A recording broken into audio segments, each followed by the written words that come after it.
So my name is Barbara Wallace, and I'm the Vice President for Membership and Standards at InterAction. And the title of my talk in this window, which is a long window, is Building a United Voice for Global Change, InterAction's role in the NPO community, NPO empowerment, trust, accountability, and standards. And I'm going to talk about all of those things in different parts of my talk, but I'm going to talk I'm going to use how InterAction works with its members to talk about all of those things. So we're going to actually begin with a very short video, and I just ask for your patience in my talk. For me, it's about 2 o'clock in the morning. So I should either be partying hard or sleeping. So I'll do my best, but if I stumble a little, please be patient with me.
So InterAction produced that video because as a consortium of nonprofits who work together, it's a little bit like the story of the 10 blind men who are just trying to describe an elephant. One touches the tail and says, oh, this thing is very much like a rope. Another touches the trunk and says, no, it's like a snake. InterAction has a lot of capacities in a lot of different areas, and we work in a lot of different ways with our members and with the partners that our members work with. We use that video to sort of give an overall view of sort of the nature of why we come together as a coalition. So I'm going to talk now a little bit about InterAction and how it works and how we work with our members. That worked. So InterAction forms the leadership space of our community, where members share and develop best practices. They think strategically about issues together, and they work together to influence others. We work to influence our own sector in its growth and its change and evolution. We work to influence decision makers, to influence other sectors with which we partner, and to influence the public in the United States and around the world. InterAction is dynamic, and it's focused on cutting-edge issues and changes in our community and the world. InterAction is a coalescing force for sector-wide action that makes a difference. You can learn more about InterAction on our website, which is www.interaction.org. And I would encourage you to look at our annual report, which is, for the first time, only online. And it has several sections, which include, about InterAction and a letter from our CEO and the financial information that you usually have in an annual report. But it also has a section called Illustrative Results, which I think is a very good tool for you in your own nonprofits. And that you can click from one section to another, and we have 9 examples of results that InterAction produces. One is about shifting the environment and shifting our strategy as the environment and the ecosystem around us changes. One is all the actions that our members took and how we work together around the Ebola crisis.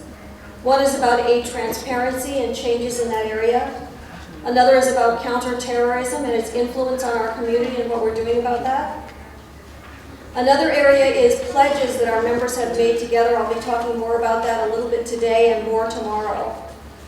Another area is leadership development. There's one on protection, which is protection of beneficiaries in situations, particularly around humanitarian disasters and crisis relief. A whole section on water and what our community is doing together as member organizations about water. And the other is about our annual conference called the Forum, which I'll talk a little bit more about in a few minutes. So InterAction goes through a strategic planning process as a community about every 3 to 4 years.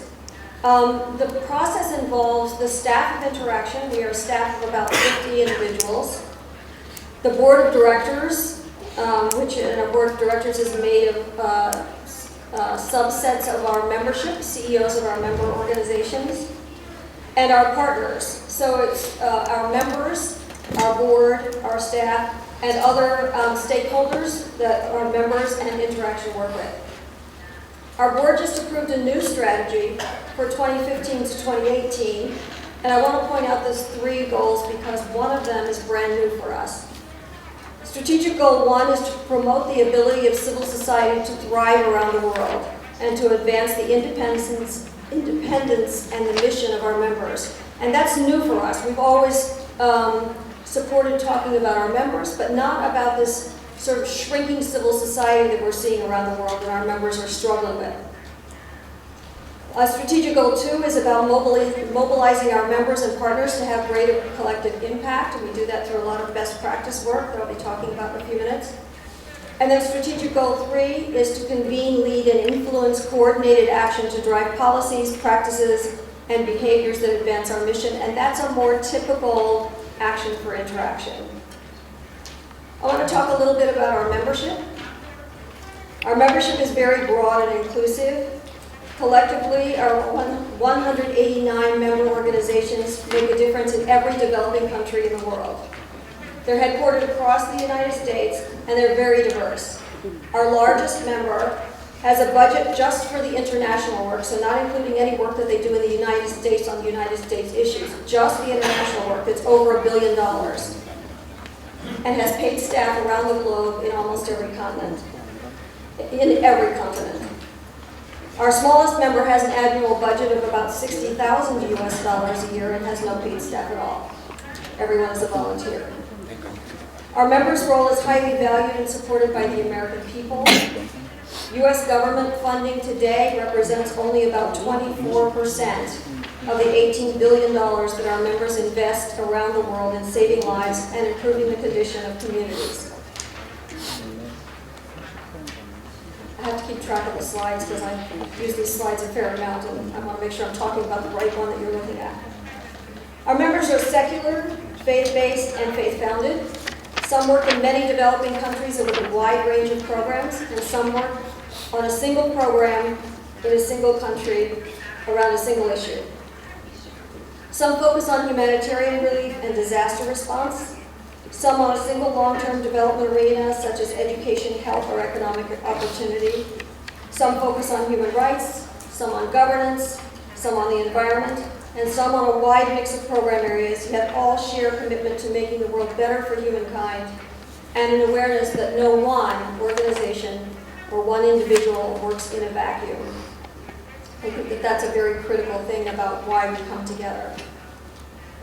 Among our challenges in working with such a diverse membership in ways that spur them to join action is about their diversity.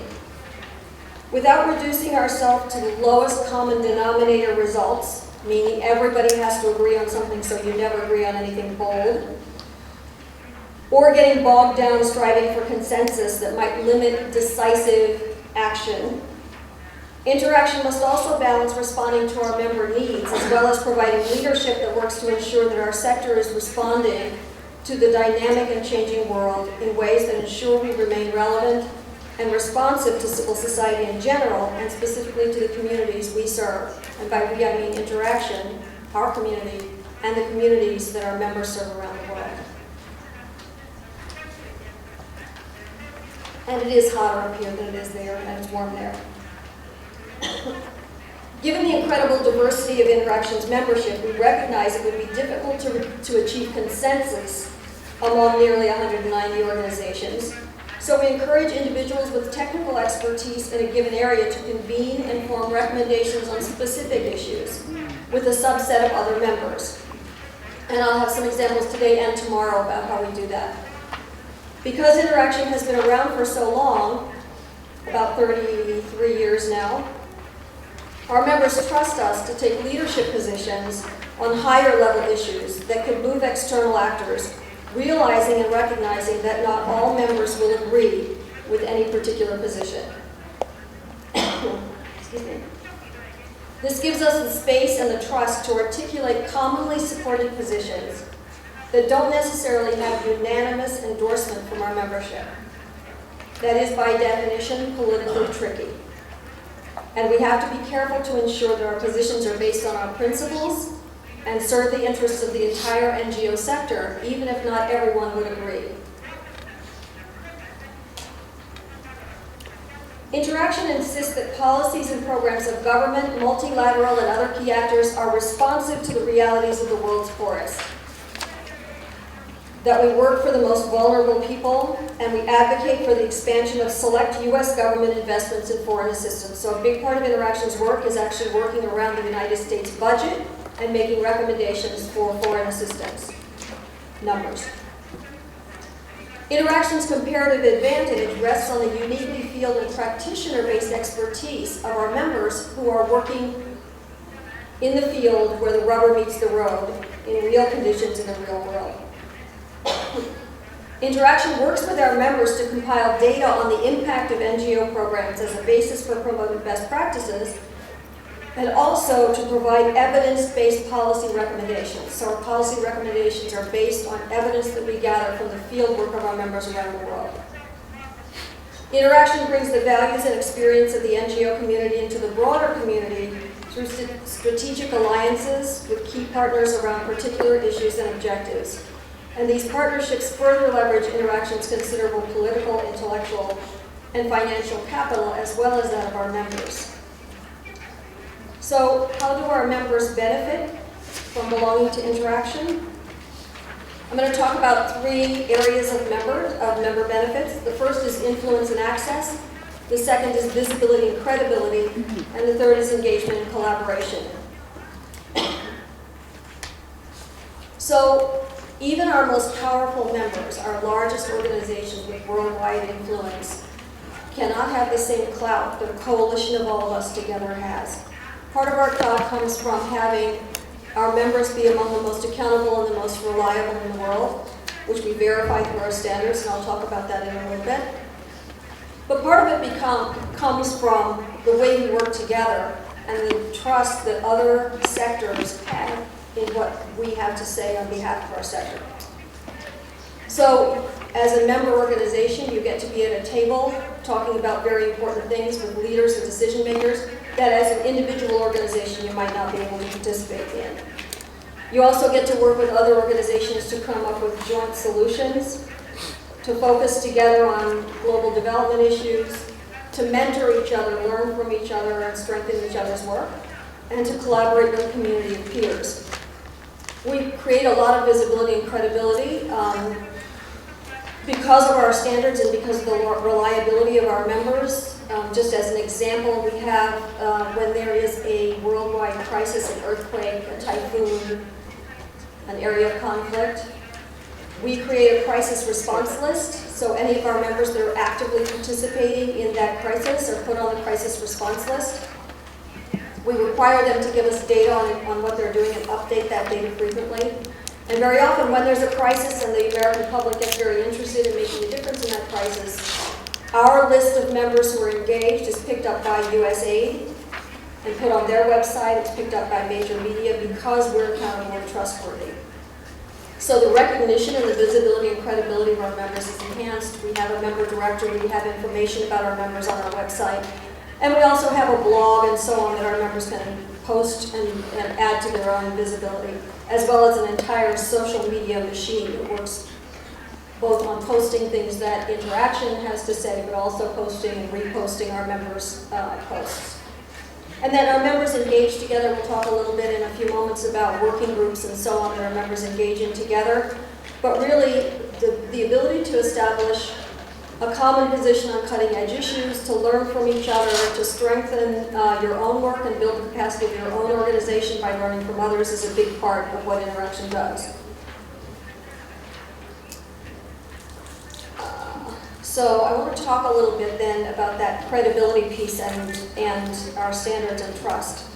So I saw this a few years ago, and I think it says everything. The most expensive thing in the world is trust. It can take years to earn and a matter of seconds to lose. So how do you build that trust for your own organization, and how do you build it for a sector? There are several factors in building trust.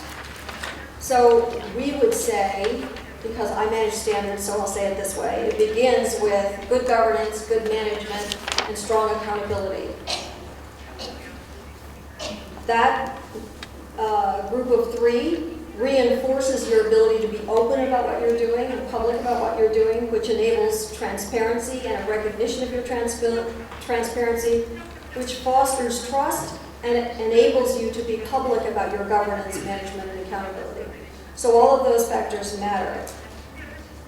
Earlier, Kenneth Dibbles commented on the purpose of regulation to build public trust, and I want to talk about our own ability to produce public trust. I think it is important that there are regulations and registration and all of those things in any country. But we feel that we need to go beyond those minimal registration regulations in building trust, because you can be registered as a nonprofit, you can file your tax return, you can do all of the things you're supposed to do and still have lousy programs, have an untrustworthy staff, fall into a pit of some place where someone misuses funds. There are all kinds of things that can happen. So one of the things that we do is we have a process to demonstrate credibility with ethical standards and standards of compliance reporting. So Interaction was founded in 1984, and by 1986 our members were demanding that we come up with common standards. So Interaction did not create standards out of the blue and impose them on our members. Our members developed best practice standards for our industry. We have, and you can find these on our website. If you just go into the search window and type in standards, you'll find a page all about our standards and our compliance mechanism, but I want to talk a little bit about them. Our PBO standards are cutting-edge best practices as well as requirements for registration and legal compliance. So part of our standards reiterates the legal requirements of being a nonprofit, but they were built by our members and other stakeholders at the demand of our membership, so they go beyond that basic requirement. Yes, we do say you have to have a board of directors. We do say you have to file a 990 tax return, which is the U.S. tax return. But we also say that the board of directors cannot have too many people who are too closely related to each other or to the executive of the organization, which is not required by law, but is required in best practice if you're going to actually have independent governance of the organization by the board. Our standards are dynamic, and they've changed over time as best practice and world dynamics evolved. So Interaction, I'll just give you a couple of recent examples. In 2006, I think, I came to Interaction in 2007, I think in 2006, Interaction adopted minimum operating security standards. They were not in our standards ever before that time, but our security professionals among our members said we really have to have some guidelines on how to protect staff when we're traveling around the world. They need to be educated about culture, they need to be aware of security issues, and there need to be funds and practices set aside in the governance of the organization to make sure that that happens. So minimum operating security standards were developed. And when our board of directors and our members looked at those standards, the first response was, let's get our lawyers in to look and see whether we're more liable if we have standards or less liable if something happens to one of our staff, which I think is pretty funny. The attorneys actually found that they would be less liable because they had a policy and a practice in place to protect their staff, which to me seems logical, but it wasn't so logical. Organizations are very careful to protect themselves. It took a couple of years for those standards to get approved, and then they moved into our compliance process, which I'm going to talk about in a minute. 2 years ago, we developed an entirely new set of standards on sexual exploitation and abuse to make sure that not only were our members responsible for making sure there was none of that happening from their organizations, but if they saw it in the field anywhere, they were obligated to report it. So that became a part of our standards. So these things are dynamic and they change over time. Our members, to become a member of InterAction, you have to agree to abide by the standards, and you have to fill out a form that says we're compliant in every area except, and you can list a few that you're not compliant. But every 2 years as a member, you have to certify compliance using a rigorous self-assessment tool, which we call Self-Certification Plus. The reason is we used to have a one-page form that you signed off on, and that was self-certification, but our members felt that that was not sufficient, that there really needed to be a rigorous system of checks and balances that our member organizations needed to go through every year to examine freshly every other year whether or not they were still in compliance. So I mentioned earlier that minimum operating security standards. We had a member who had always been compliant in that area, and then 1 year declared themselves not compliant. And you might wonder, how could that happen? They didn't stop training people, they didn't stop having funds for making sure that their staff were appropriately trained. But what happened is, in the intervening time between a compliant report and a non-compliant report, they started working in a country that had a much more dangerous environment for their staff. And they realized when they did the compliance reporting that they had not altered their procedures appropriate to the new danger that their staff was in. So it served as a wake-up call to them to begin to look at what they needed to put in place now that they were working in this other country. So I have a sample on the right-hand side of our compliance. It's one page of our compliance document. The first column cites a part of the standards, so it references the standards themselves, which are a separate document. The second column gives evidence or possible indicators of compliance. So if this is a standard, how would you know you're compliant? That's what's in the second column. The third column is a checkbox. You say we are compliant or we are not. And if you're not compliant with any part of the standard, you're not compliant. If you are not compliant, you must fill out the fourth column, which is to create a plan of action to become compliant. And you must be compliant by the next 2-year period. Now, for a very large organization like World Vision that's all around the world, they might be compliant in headquarters in 2 years, but it might take them longer than that to be compliant in every office in every country. So sometimes we'll extend it, but we keep track of those plans, and we remind members in the intervening year before their next reporting that they have a plan that they said they were going to have in place, and we're going to be checking to make sure it's in place when they file the next time. In the last column, if they are compliant, is where they tell us how they know they're compliant. So we don't ask them to send us all the documents. They don't have to resend their bylaws. They don't have to send meeting minutes from their board meetings. But they have to say, for instance, in governance, here's where you find out what our policies are regarding our governance and our bylaws, and here are the sections involved. And we have meeting minutes, and we have election of our board members, and all of that stuff is documented in that last column. As I said, our members do this every other year, and we have a whole part of our staff that actually takes those compliance reports and analyzes them. We look for gaps, like where are there gaps among our membership as a whole. When we first developed the minimum operating security standards, there was a gap that big. Now that gap is much narrower, but we look every year to see, do we need to help support some trainings to bring our members up to speed? We found sometimes that new members may have things in place in practice, but not in policy. And we'll work with them to develop a specific policy to make sure that just because a practice is going on now, we want to make sure it continues later. And policy is what sets that in place. So that's how our standards and our compliance mechanism work. and it's a rigorous process. We actually are going to delight our members this year because every year they have had to fill out a Word document.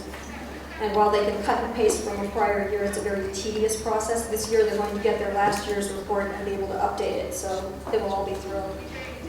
Some of our members actually take several months to complete this process. So I want to talk a little bit about some of the resources we provide for our members. As I mentioned, we do some trainings, so we'll have trainings on sexual exploitation and abuse and how to improve upon that in the field. We have trainings on minimum operating security standards. Sometimes the trainings are created by our staff, and sometimes they're created by our members or outside, and we just host them at our offices. And there are a couple mentioned on the screen. We also produce a couple of publications, which I'm going to talk at a little bit more length about tomorrow, but I want to talk about two. One is the Foreign Assistance Briefing Book, and the other is a publication called Choose to Invest. The Foreign Assistance Briefing Book is produced every other year when new members of Congress come into our government. We want to provide them with a tool that's an at-a-glance tool to see what the major issues are with regard to foreign assistance. So our members actually work together in their working groups and so on to create one page per issue. So the whole issue of education around the world is a single page, front and back. It has backup information beyond that, but it's an at-a-glance look at what are the major issues we feel as a sector are important for our government to be looking at in terms of foreign assistance. Choose to Invest is a different kind of document. It's a budget analysis and a recommendation on the U.S. budget for foreign assistance combined with success stories about areas of our work. And tomorrow I'll have some examples of specific pages from those documents. We also do a lot of work on building the skills of our members, sometimes inside working groups and sometimes in other trainings. And a lot of learning happens inside our working groups on developing best practices, so there's not a lot of reinventing the wheel for our member organizations. We have a job board, an electronic job board, which our members use frequently. And then we have state-of-the-art conference space in our offices, video conferencing and that kind of thing, that are available to our members. We hold over 800 meetings a year in our offices. So if a member wants to use the space, they have to let us know pretty much ahead of time because of the number of meetings, but it's available at no charge for any member that wants to host a meeting in our offices. We also do white papers and position papers on various issues that come out of our working groups and out of our policy team. I'll talk a little bit more about our teams and how they work in a little bit. Another feature that we provide for our members, and it's actually for sectors beyond our membership, is called the NGO Aid Map. And it has its own website, it's ngoaidmap.org. And it is a GIS mapping, an online interactive mapping tool that highlights our members' work at the project level. So it's a who's doing what and where around the world for InterAction members at the project level. The goal is to increase the amount of publicly available data on international development and humanitarian response. We started, frankly, with our first map was on the Haiti earthquake. We had planned to do a map on agriculture and food security, but couldn't find funding for it. But when the Haiti earthquake happened, we found a corporate donor who was willing to invest in our creating a map of what was happening with our members and others in Haiti so that corporations could see where the gaps were and see where they could invest to make the biggest difference. We unveiled our map at the Chamber of Commerce, and one of the corporations said that they've been trying for 6 months to figure out where to invest their work, and we had mapped water and sanitation projects against cholera outbreaks. And it was as clear as anything where they could make an immediate difference, and so they did. So we believe that the NGO aid map gives a picture of international aid that would not exist otherwise. Now we are mapping all the work of our members. Not all of our members participate. You have to have a fairly rigorous data set to be able to get onto the aid map. But we're now mapping all of the projects in all of the areas of our members around the world. This is a little bit of the statistics. We have 96 organizations that are actively putting, so these are live projects. There are more than that in projects that have already passed. But 96, this is an at a glance, a moment in time. 96 organizations were reporting on 3,939 projects in 161 countries. And you could go country by country, you can sort by country, by sector, or by organization to see what the projects are.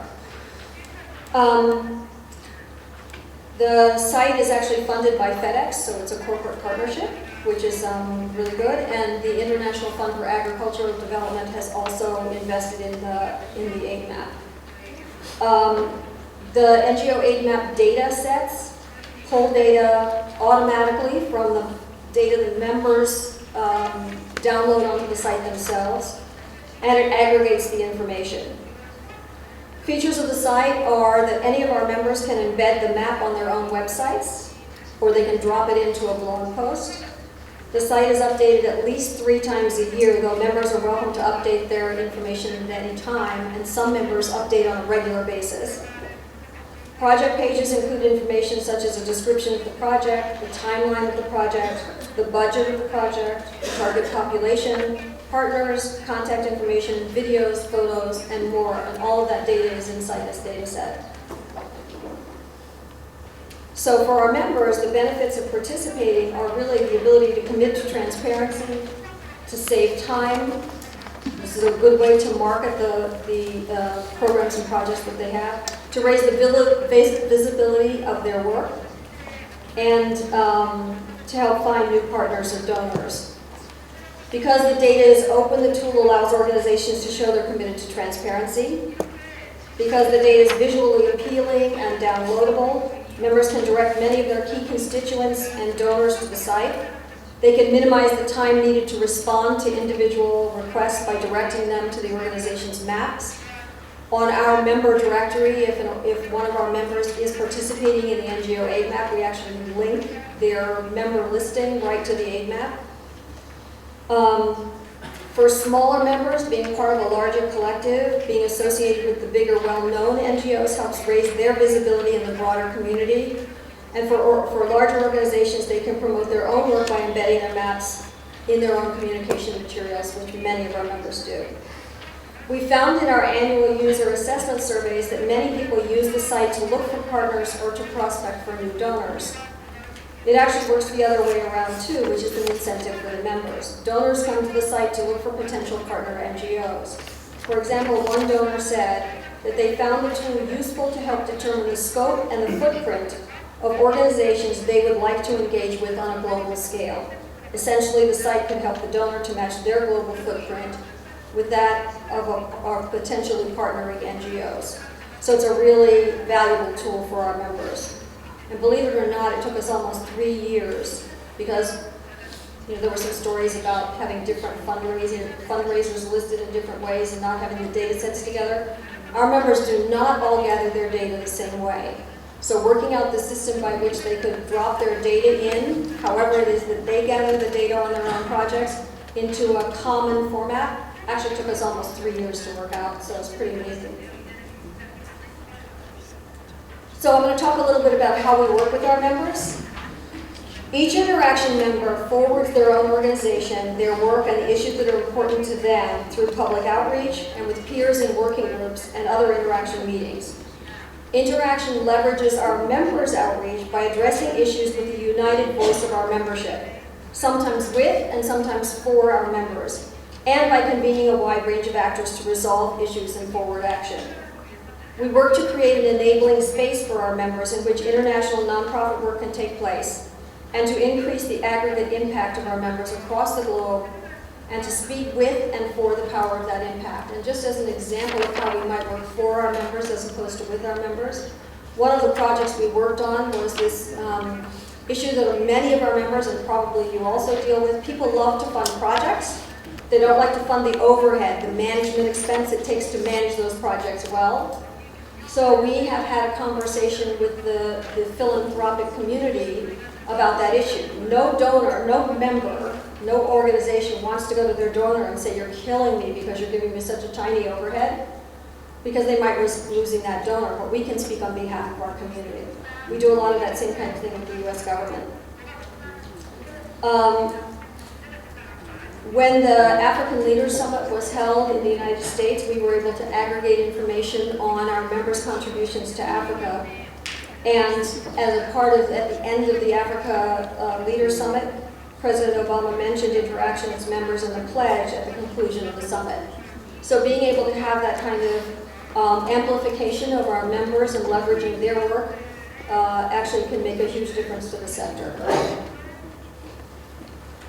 This is a very non-intuitive slide. So interaction is not the 50 or so staff that we have in our office. It's really thousands and thousands and thousands of individuals who are working in projects all around the world as part of our members. So if we think about that little star at the center being our staff, what the staff's role is really coordinating. It's really coordinating action, bringing our members together, convening the right people with the right people about the right things. And so around the outside, you can see some issue areas that our members might want to meet about together or engage around together. And then the avenues of engagement are inside the inner circle. So sometimes we have task forces, we have an annual forum, that's our annual conference. We have special trainings and meetings. We have a CEO retreat where the CEOs of our member organizations meet together. We have strategic advisory committees in certain areas of our work. We have an annual members meeting and sometimes more than one. Our members become part of our board of directors. It's a subset of our members. It's about 25 CEOs of our members chosen by a nominating committee and then approved by the members. And we have lots of working groups and initiatives and other ways that our members engage together. There are many avenues of engagement and interaction which allow member staff to connect with their peers, to share common problems and solutions, and to affect change in thematic areas and in geographic regions around the world. So some of our working groups are thematic in nature, like agriculture and food security, and some are very tied to a geographic region, like we have a Syria working group. I'm going to talk just a little bit about annual events and interaction. We have three major sort of events. The smallest of those is regional meetings. So Interaction is headquartered in Washington, D.C. Even the headquarters of our members are not all in Washington, D.C. So occasionally we'll hold a meeting on the West Coast for our West Coast members to engage in, or in the Northeast or Southeast or middle of the country, so that our members can work together face to face. We do, a lot of our meetings are digital and virtual participation because not everybody's in DC, but we do hold regional meetings from time to time. We have an annual CEO retreat, which is only for the CEOs of our member organizations, and it's an opportunity for them to do two things. One is to meet and discuss strategic issues together, and sometimes have outside speakers who come and present areas of expertise. But it's also what I call a safe space for CEOs. I'll probably say this again, but one of the things I say, having been one of our member CEOs in the past, is that most people in America think that nonprofit leaders are all sitting around the campfire singing kumbaya to each other. They are not. They're highly competitive, diverse organizations. So the ability to bring CEOs together in a space where they can talk freely about issues and concerns and build their capacity together with a lot of trust as a community of practice really makes a huge difference in the capacity of every organization to grow and to manage its own organization. We also held an annual conference once a year called the InterAction Forum. We have over 1,000 individuals who come from more than 350 different organizations and representatives from around the world. We have a lot of experts. Last year we had 4 plenary sessions, a gala banquet, and 53 workshops that are on different topic areas. So this is the date of our next forum. It's in April. I invite you all to register and come. It would be awesome if you came. We do have people from all around the world. Actually, we usually have a delegation from Taiwan. We have a delegation from Japan. You guys should definitely come. But it's a real opportunity to come together as a community. Many of our members work with each other virtually, but don't actually see each other. So it's a combination of high-level expertise, a lot of networking and engagement together, and then a little bit like a family reunion when people see each other after a year and have not seen each other.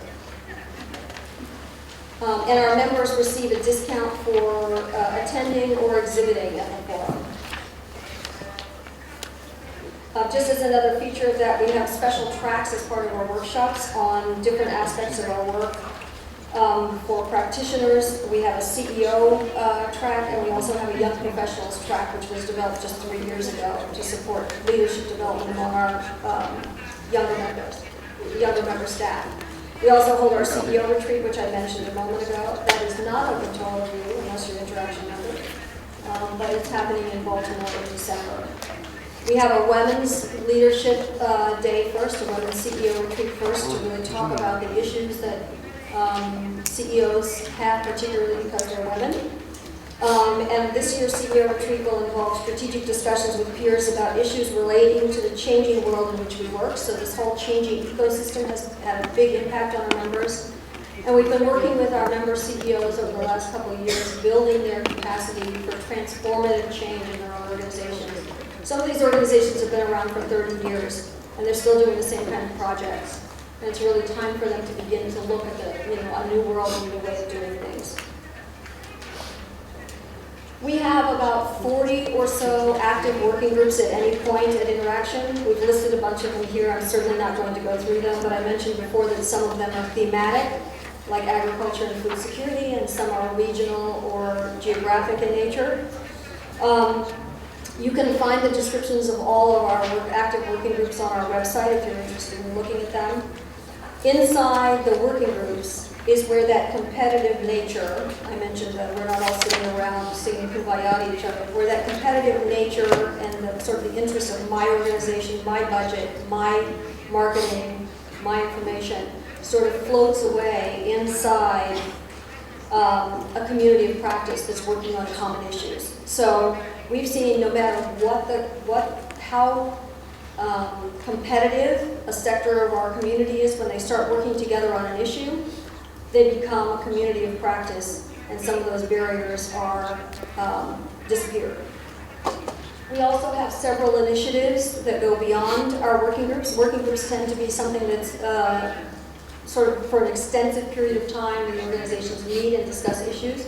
And out of our working groups, not only do best practices develop, and organizations learn from each other about the best way to have their projects become successful, but also out of those working groups, sometimes a policy or an advocacy position will arise. So a need arises usually where our government is in our way, and it arises to the point at which our policy team takes it on and works for it. So these are some of the initiatives that meet sometimes less frequently or for a shorter span of time than a typical working group. I'll be talking about some of these tomorrow in a discussion about the tricky dance between advocacy, action, and partnerships, which is my talk for tomorrow. But you can see that some of them are quite different from a standard ongoing working group. So how does Interaction support member engagement? I'm going to talk a little bit about the structure of Interaction and how we are staffed. But before I do that, are there any questions anyone has so far about anything I've presented? I can wait. Any questions about how our members engage with each other when we meet together? Okay, I'm going to spend a few minutes looking at how Interaction staff is structured to support member engagement. So our members, as I said, are very, very diverse. So if you can imagine an organization like World Vision, which is huge, actually has a staff member, part of whose job description is to figure out who should engage in Interaction activities at what level, because they have so many staff that can engage. A very small member may only have one staff person who can engage in an occasional working group because they're really tiny. So one of the things that we look at as a staff is how do we support our members in organizing their participation in a way that is best for each organization. Some of our organizations participate in almost everything we do. Some of them participate in one working group, or only, for instance, participate in the crisis response list on our website, so the participation is totally virtual. So we're going to talk about the different staff teams at Interaction and how they engage with our members. So our executive office team is our CEO, our executive vice president, our head of fundraising, and some staff that actually support them in their work. And they have sort of two roles.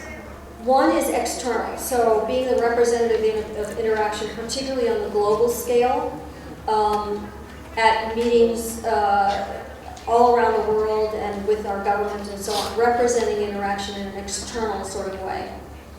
The other role that they have is really working directly with our member CEOs and the leadership of our member organizations in looking at, first of all, bringing them together on issues where they might have differing opinions, and also to support their growth and the transformation of our sector. So as I said, our membership is very, very diverse, and we've seen a lot of changes, some of which I'm going to talk about tomorrow, that affect our members. And very often what our executive team is working on is supporting our members in making transformative change, in really shifting how they engage around the world, particularly as there's more and more country ownership and direct work in communities.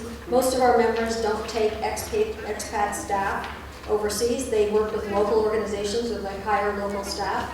So how does that all work on a global scale, and how do we have best practices? And a lot of that work is done through our executive office.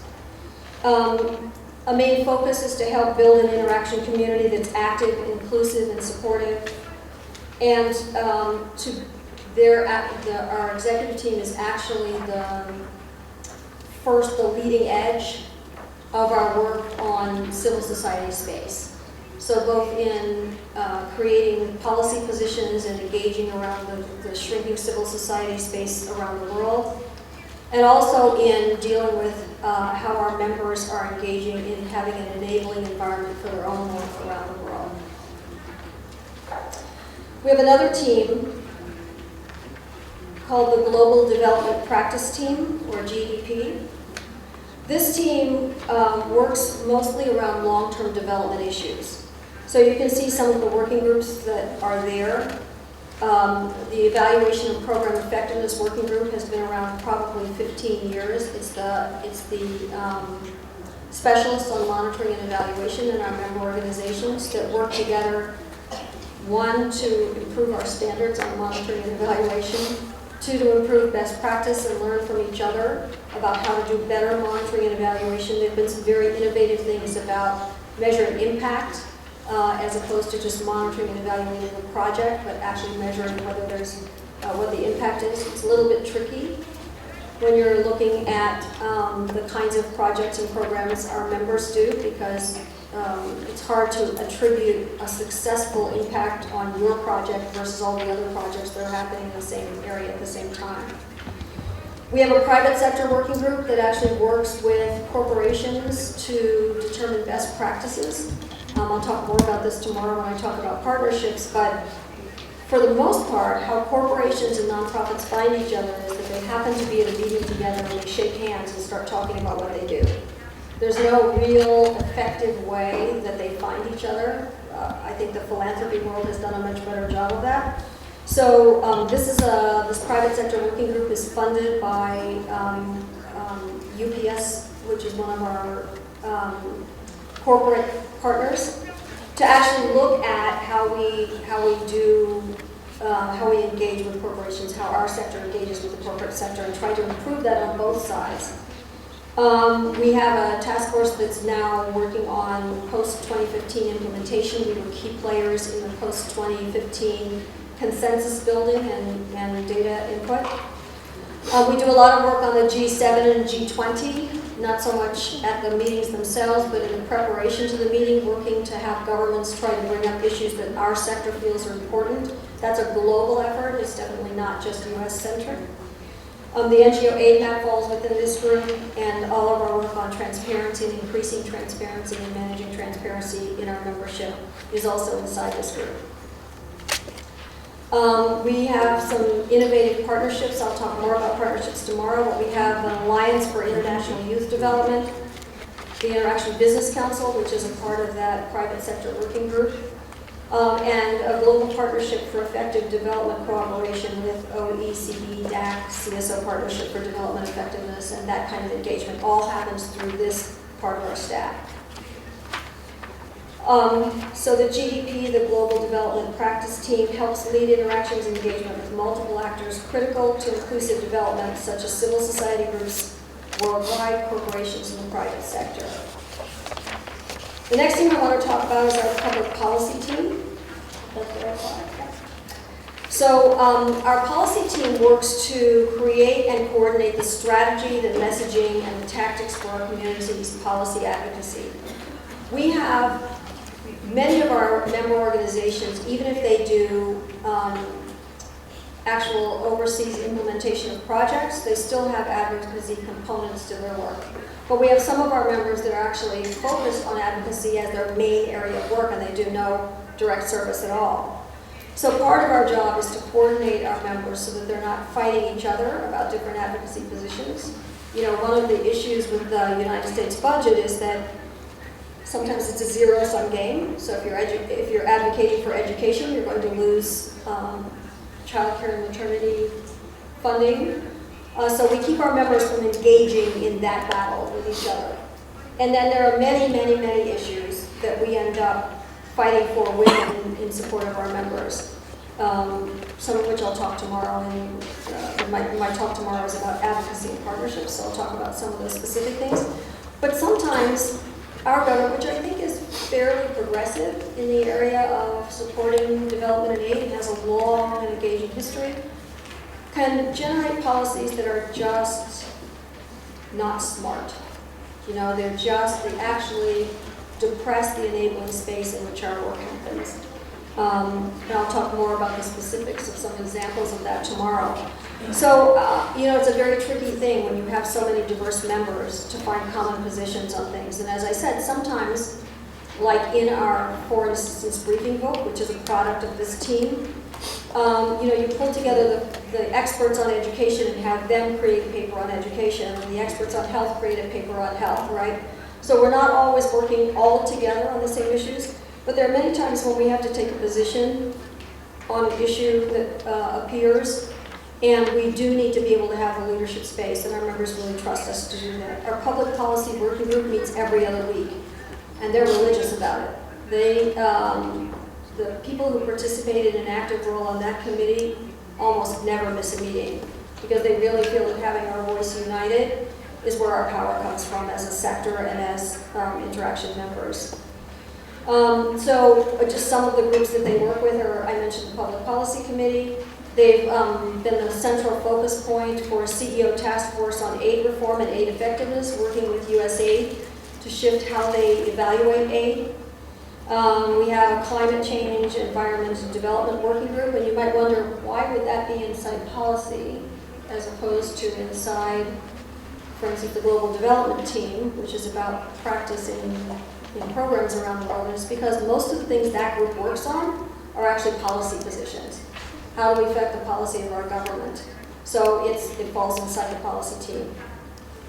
The Food Security and Agriculture Working Group is a similar situation. You might think it's all about agriculture practice, but really what we're fighting for a lot is better policies of our government and internationally on food security and agriculture.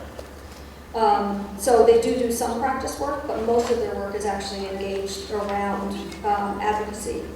We have a Global Health Working Group that's also working on issues around not just funding, but policies around global health.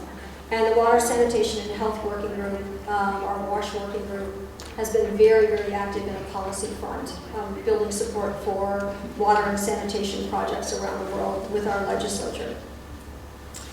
Next thing I want to talk about is our communications team. We have a really tiny communications team in comparison with many of the others.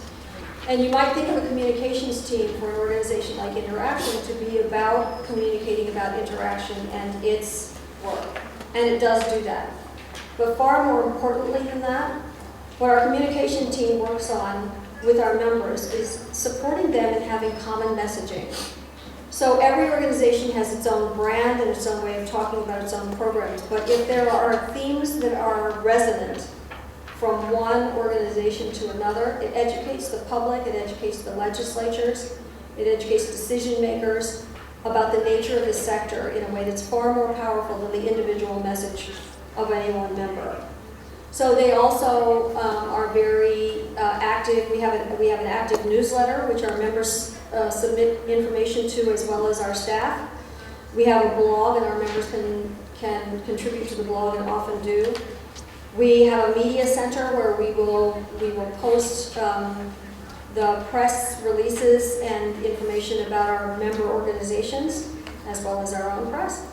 We are very active on Twitter. We have 2 Twitter accounts. One is at interaction.org, which is mostly about interaction itself, and the other is at NGO Voices, which just started this year to really give sort of a policy voice to Twitter, and it's become very active among our members and followers. And then we have a Facebook page, and we have our website, and the communication team manages all of that. So the focus of our communications team is really to harness the power of digital and traditional media, special events and campaigns, online resources, and so on, to build a compelling narrative around global development and humanitarian issues. So it's a broad narrative. The team also works with our members, as I said, to ensure unified and consistent messaging and meaningful collective action. So bringing us together. I guess I didn't change the slide for the communications team, sorry about that. Another team I want to talk about is our humanitarian policy and practice team. Our humanitarian work is largely supported by the government. It's the only part of Interaction that's actually heavily supported by government funding. Interaction's budget itself comes from 3 major sources. About 25 to 30% of our budget comes from our member dues. And our members pay dues ranging from $2,000 a year to $48,000 a year, depending on the size of the organization. So they're pretty high dues. That's about 25 to 30% of our budget. About 35%, about a matching amount, comes from the government to help us coordinate disaster response on behalf of American organizations who are participating in universal disaster response. And then the remainder of our budget we raise like any other organization, mostly from foundation grants at this point. We don't do any direct mail or any direct funding from the public for Interaction itself. Our members do a lot of that, but we don't. So the Humanitarian Policy and Practice team provides a framework for consultation, coordination, and advocacy during disasters, whether they're man-made disasters or natural disasters, and especially in areas of conflict. It addresses issues relating to the protection and assistance needs of refugees and internally displaced persons, as well as operations, security, humanitarian partnerships, gender, and coordination of disaster response. We actually have 2 members of our staff that work on nothing but security, and we don't have people in the field.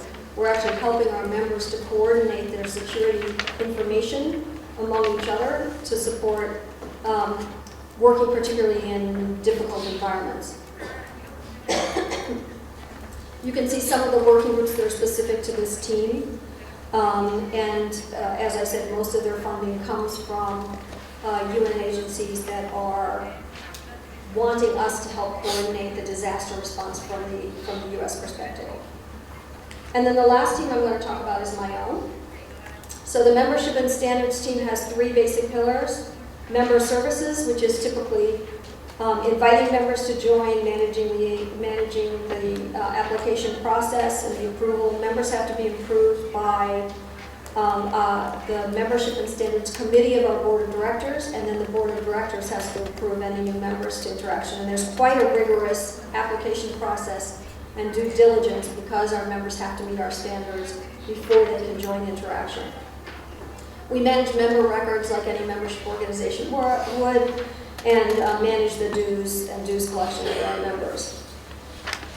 We provide a lot of support for members who, for instance, a new staff person joins one of our members and they're not sure how to engage. We're the first line of defense in trying to figure out how to best use the human resources of our members to engage with each other. The second area we work on is we are accountable for maintaining and upgrading the standards, the PVO standards, or private voluntary organization standards that Interaction holds our members to account for, and this compliance process. So we work with the Membership and Standards Committee of the Board of Directors member representatives and working group recommendations on changing our standards. And as I said, they're dynamic. I've been with Interaction now almost 9 years, and I've seen probably 4 or 5 different sets of standards that have been added to our standard. Excuse me. We also engage on sort of a global scale with standards development more broadly. I'm participating now in a grant that's funded by CETA, where 8 member organizations from 8 different countries are coming together to compare our standards and to work with the Istanbul principles to try to develop a common set of standards that we think will be globally recognized as a reference, so that nonprofit organizations who are looking to say what kind of standards should we develop as a community will have a shortcut to doing that. And also so that we can minimize the cost of our own development of our own standards by looking at what other countries are doing and making sure that our standards are relevant, up to date, and appropriate for today's world. But also, we hope one day to have some interoperability, so that if you are approved in a country that aligns with the global reference standard and you meet all the standards there, you don't have to prove it again in your own country with your own umbrella organization. I think we're a little ways off from doing that, but I'm very excited about the project, and we just had meetings last month in Cambodia to work further on it. So, and that's about the 3rd engagement I've had internationally working on common standards. Interaction was a participant in the development of core humanitarian standards and looked at certifying humanitarian actors around the world. So we've been engaged, as well as with our own membership, on a global scale to support those actions. And then we have a seal, and our members have to qualify by doing their self-certification for us to be able to have our seal on their website. And it's in the lower right corner of the slide you're looking at. The last part is that we manage the major events. So we manage the Interaction Forum, the CEO retreat, and members meetings. And our forum is complicated enough that we are starting on the new forum before we end the last one, even though they're about a year apart. So, and we make sure that the forum is representative of the breadth and the depth of our membership and all of the work that they do. So I don't really have anything more to talk about. I know I'm a little early about how Interaction works, but I'm open for any questions you might have. Interaction is a convener, a leader, and a voice of our community. So beyond being just bringing our members together and sort of doing what our members want, we try to lead our sector forward to remain relevant and important in the work that they are committed to doing around the world. We enable our members and their partners to mobilize, to enhance their impact, to align common interests, to build community, and to promote learning and innovation. We set the world's highest nonprofit standards. We form effective partnerships with civil society, government, and the private sector, and we convene all of those actors together as a force for making a difference. So thank you very much, and I'm open to any questions you might have. 이 열강해 주시는 바바르스 프로젝트에 큰 감사의 박수를 부탁드립니다.